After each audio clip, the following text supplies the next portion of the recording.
Hey guys, how you going? So I wanted to make a little video today talking about the combat system of Dark Road and predominantly a glitch that has sort of arisen as a result of the logic that happens when Dark Road tries to basically pick the cards that it's going to use to attack with. So I'm going to go through and explain basically the combat system as a whole, and then as a result of talking about that, we're going to talk about the glitch and sort of what to do about it to fix it. But if you just want to know what the glitch is, basically the glitch is when your character will stand there and be unable to attack when you're on auto mode, and basically it's a result of having too many cards with a power of 0, because the game kind of freaks out about that, and the answer is basically to get rid of the 0. So if that's all you want to know, no worries, you've got that. But if you want to sort of stick around for an explanation, then we'll have a bit of fun together with some math and some Excel spreadsheets, as we are want to do on this channel. So a quick overview real quickly. So Xehanort has 30 cards in his deck. Whether you actually own 30 cards or not, any blank spaces you have will be filled with those, basically the placeholder cards. Every single card has a power value associated with it, located in the top right when you click on the card itself. Have a little peek at that, and you'll be able to see basically what your card's power value is. That power value is the basis behind every single bit of logic in the actual picking of the cards in auto mode. So we're going to talk about that right now. And because it's me, of course I've gone ahead and made this overly complicated with a little spreadsheet here, which I've gone ahead to use as the logic for our attacks right there. So make that empty for now, and we'll sort of go through it as we go. So basically, this is all the possible permutations of cards you can basically be looking at. Obviously, there are 5 cards of every color. Up to 5 cards of every color that can appear in your carousel as the game cycles through them. And this is more or less every single permutation you're going to see. Obviously, there are, repeats with different orders of the cards, but this is unique permutations. This is what we're looking at right here. You can either have 5 cards of one color, and which could be 5 reds, 5 greens, 5 blues. 4 cards of one color, and there are six permutations to that. So, like for example, 4 greens and 1 red. 3 cards of one color, so either let's say 3 reds and 2 blues, 3 blues, a red and a green, whatever. That logic is all pretty sound. So that it's all pretty straightforward. Where it gets a little bit trickier is going down to 2 cards of one color, and there are 3 permutations for that. So you need to have 2 reds, a green, and 2 blues.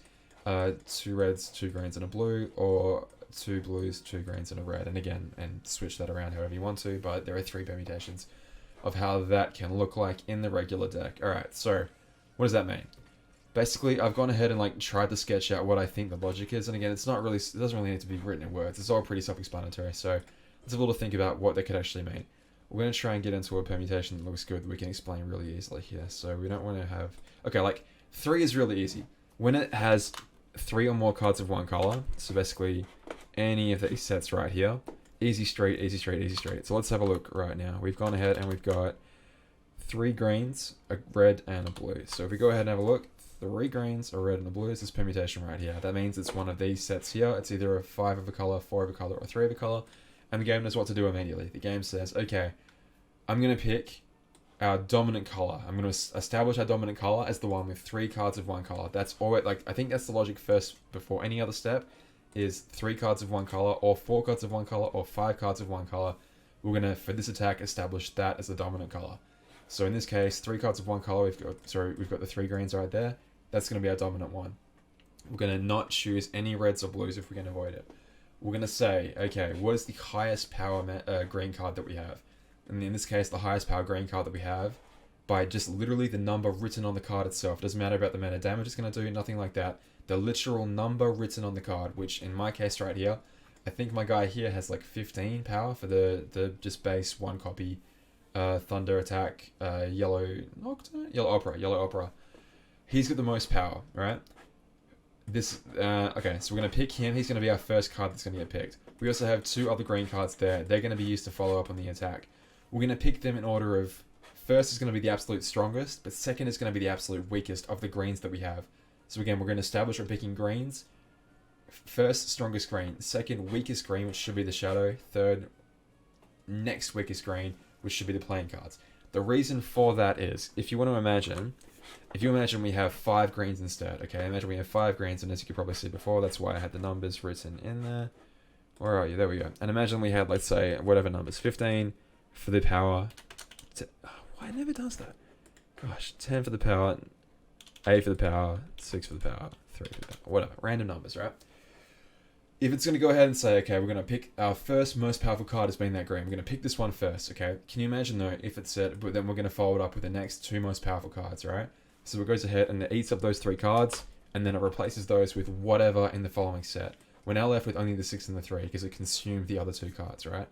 Well, next time the attack rolls around, next time we get to pick another attack, we're left with only a 6 and a 3 to potentially build on. What if we get, what if we get a 6 and a 3, and let's not do that one, don't like that one. Let's do, I don't know, it's kind of the best example, but whatever. Let's say we get a 6 and a 3 and a 1, right? And then a 5 and then 4, whatever. Doesn't matter. Well, we got the 6 and the 3 and the 1, but now the 6 is going to be used as the dominant attack because it's the most powerful of that set. 6, a 3, and a 1, it's going to go ahead and do in that order. Well, 6, 1, 3. It's going to, if that's how it worked, it would do 6, 3, 1, and we'd fire off an attack with the power of 6. Okay, fine. But what if we instead consumed, like it actually does do, we consume the strongest first, the 15, then the weakest, the 3, and then the next weakest, the 6. Okay, same situation. Now we're left with a 10 and an 8. And then what if we get a 4 again, whatever we had last time? And let's say a 4. It doesn't matter. 4 and 4 again, right? And now we're going to fire off an attack with a 10 as the most powerful. So that's why it'll always consume the strongest first, then the weakest, and the next weakest. Okay, simple stuff. Simple stuff. And again, that works out really, really easily. When we got 5 of one color, 4 of one color, 3 of one color, it will just go strongest, pick a dominant color, strongest of that color, then the weakest, then the next weakest. Easy peasy. Okay. So that should now go, we know what it's going to do. Exactly right. It's exactly what we said. Yellow into shadow into playing cards. Bang. Nice powerful attack. But kills him in one hit. Easy. Easy peasy. What's going to happen now? Okay. So what have we got here? We've got 2 reds, a blue, and a green. And I can tell you for a fact that green is the most powerful card I have there. But it's, let's get rid of all this nonsense. 2 reds. 2 reds, 2 blues. Yeah, 2 reds, 2 blues, and a green. So it's this permutation right here, okay? What it's going to do is it's going to say, okay, let's establish a dominant color straight away. But it cannot be green. Green cannot be the dominant color. We can never pick that one first. So it's going to establish that right away because we have 2 reds, 2 blues, and a green. We cannot have the green be the dominant color. Okay, rule that one out immediately. Get rid of him. Now, survey the rest of the cards. Okay, of these 4 cards that are left, there's going to be 2 pairs of 2. Of the 2 pairs of 2, which is the single most powerful card across those entire 4 cards? And I think it should be this large body right here. I don't see how Abu is going to be... I probably have more dupes of him, but it should still be the large body that is the most powerful card. Again, my numbers that I'm going to make up here are just, again, mostly made up off the top of my head because I don't remember them yet anyway. But they're going to vary wildly from yours based on how many duplicates you have. The more dupes you pull, the higher that power number increases. For the most part, we're going to get to why, like most cards... Sorry, some cards don't increase in power whatsoever. But the number that increases when you pull more duplicates is that power number. And that's why it's increasing to basically make it have a higher priority list in your deck. I've gone ahead and put a screenshot of my current deck up just literally right above me right there.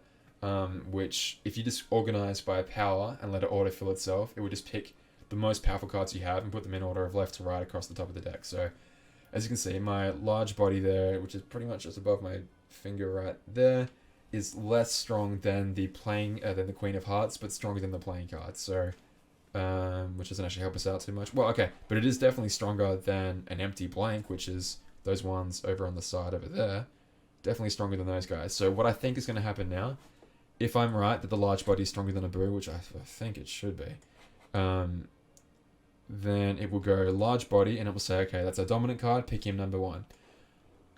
Now we're going to stick with that same dominant color. So dominant color takes priority over anything else. So dominant color, we've picked the large body. Then we're going to pick the only other card of that color. So we're going to go 1, 2. And then I think it's going to pick the lowest power possible across all the different cards. So even though we've got 2 blues here and 1 green, in my logic, I would probably want it to get rid of the green because you want that 2 times multiplier almost more than you want anything else. You want that 2 times multiplier. Unless you're making like really specific setups, in which case you want to like avoid physical cards, like with a Whack a Watermelon event that's currently running. You pretty much want to avoid physical cards and burn and only attack with magic cards. But what it's going to do right now is it's going to say, okay, we've picked out 2 cards that it's definitely going to fire off. It's now going to pick the lowest possible power out of all the rest of these 3 cards here, even if it breaks up this duo, and it's going to say, then play that as the 3rd. So what I'm guessing is it's going to go large body, blank, and then the 0 power wizard right here. Let's see if it does it. Yeah, 1, 2, 3. Beautiful. Exactly as we planned, right? Because, again, the logic is, even though for me, I'd rather have the 2 times multiplier in most cases, the logic, what it's saying is the logic I explained earlier, which is we're trying to keep the most powerful card around in case we get, the ability to attack with a higher power card. And in this case, it paid off. For my money, it's more likely that, you're going to get a blue rather than 2 greens popping up. But that's what happened. We ended up with 2 greens popping up. So right now, we know what's going to happen. It's going to go Thunder into blank card into Bandit. Bang, bang, bang. Exactly right.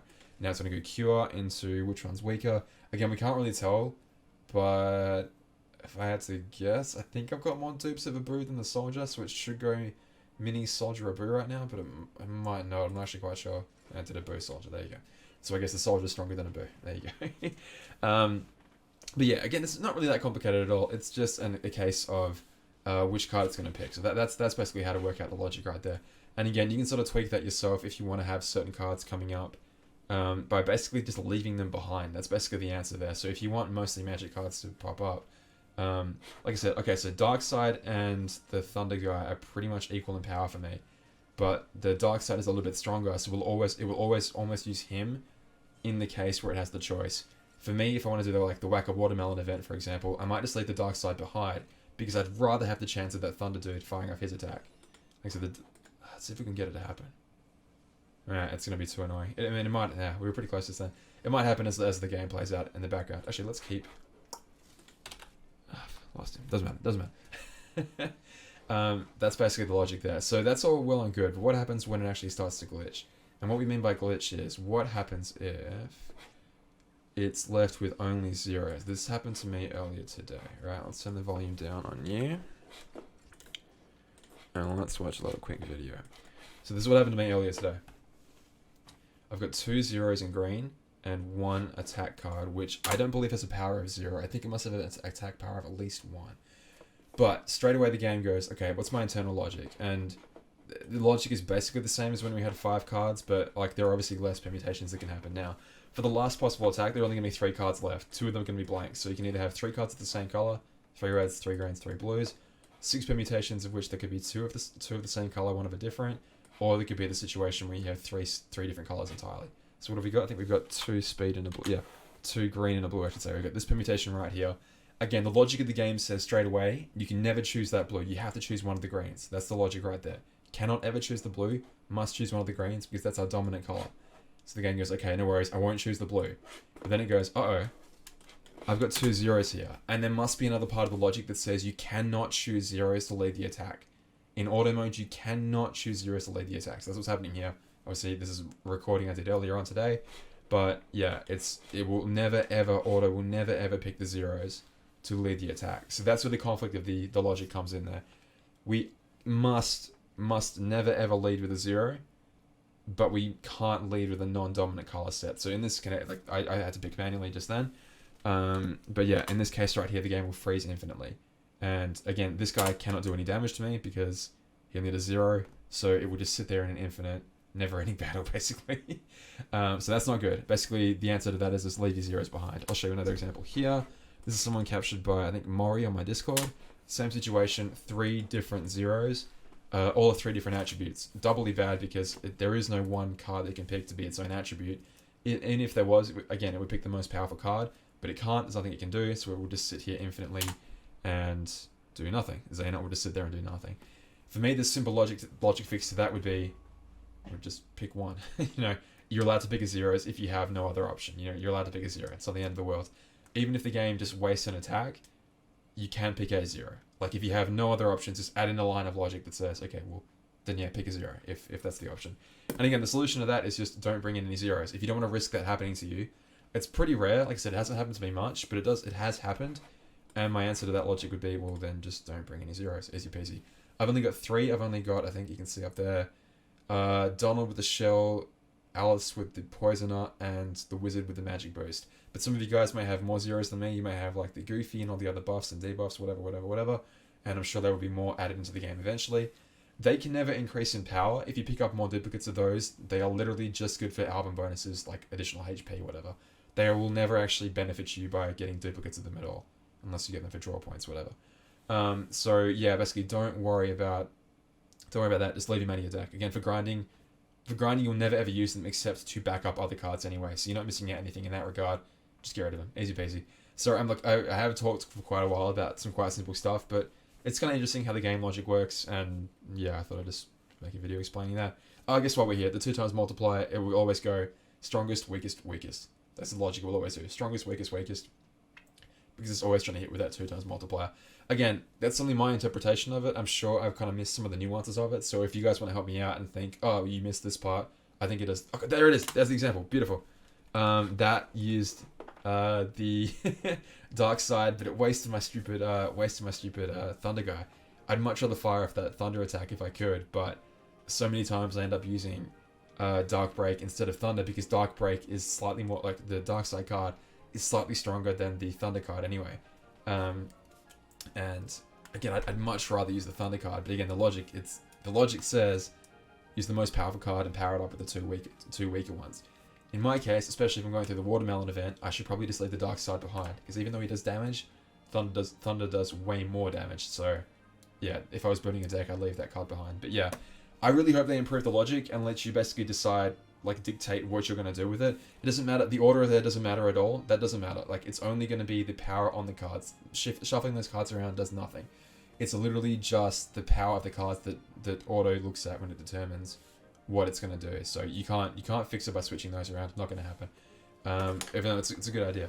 I would much rather if we could like maybe list, even if it took that into account, even if it said, okay, we're going to use logic based on where you place the cards in your deck, that's the order of priority. So you could personally put, okay, I want to fire off Thunder all the time and Dark Break behind it and whatever. You know, maybe you want to have a magic boost coming before a basic regular attack that will do very little damage. Maybe you want to prioritize a magic boost. Anyway, I hope they keep improving the game. I know there's not a huge team working on it, and again, I've rambled on for a long time. So if you like this kind of video, let me know. If you don't, let me know. And yeah, I'll try and get that story video out soon. I'm having a hard time with it. I don't know why, but yeah. Anyway, guys, all the best. I'll see you soon. Bye.